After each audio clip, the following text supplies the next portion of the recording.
Elon মাস্কের satellite internet সেবা Starlink এখন দক্ষিণ পূর্ব এশিয়ার প্রতারণা চক্রের নতুন অস্ত্র হয়ে উঠছে।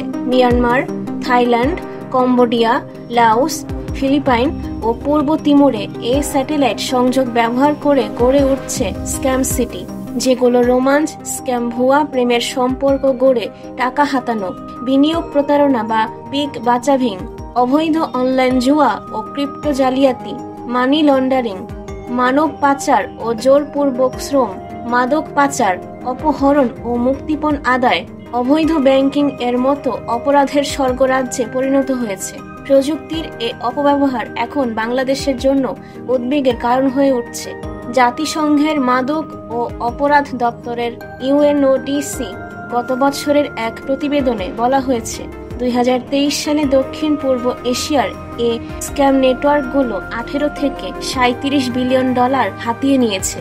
সংস্থাটি গত 12 সেপ্টেম্বর এক সতর্ক বার্তায় জানায়, বাড়তি মিডিয়ার নজরদারি ও আইন প্রয়োগের চাপে প্রতারক চক্রগুলো ঘাঁটি গাড়ছে পূর্ব তিমুর সহ অন্যান্য দেশে। বাংলাদেশে সাইবার নিরাপত্তা বা অনলাইন প্রতারণার শঙ্কা প্রকাশ করে। তথ্য প্রযুক্তি বিশেষজ্ঞরা বলছেন, এই বিষয়ে এখনই সতর্ক হওয়া প্রয়োজন।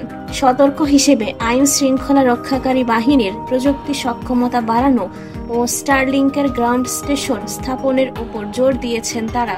মাইমুনা ইসলাম, জিদিনী, বার্তাবাহক 24।